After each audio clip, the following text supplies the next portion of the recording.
To fix the Wi-Fi network icon not showing in Windows 11, start by checking if your Wi-Fi is enabled. Click on the Start button and select Settings.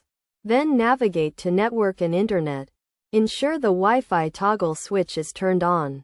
If it is already on, try toggling it off and then back on to restart the Wi-Fi adapter. Next, check the network icon settings.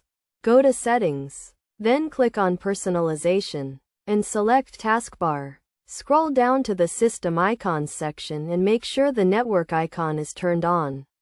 If it is not, toggle the switch to enable it.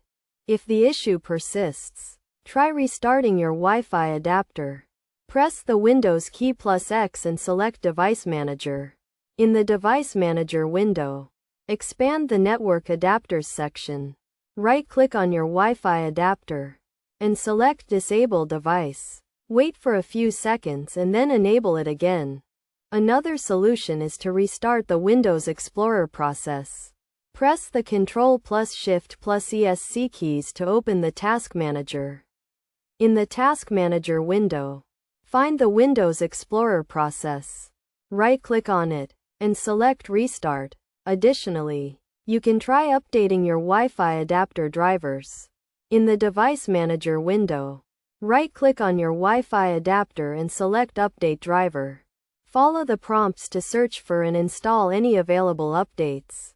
If none of these steps resolve the issue, try resetting the Wi-Fi settings to their default values.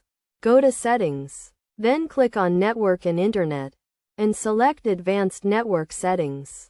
Scroll down to the More Settings section and click on Network Reset.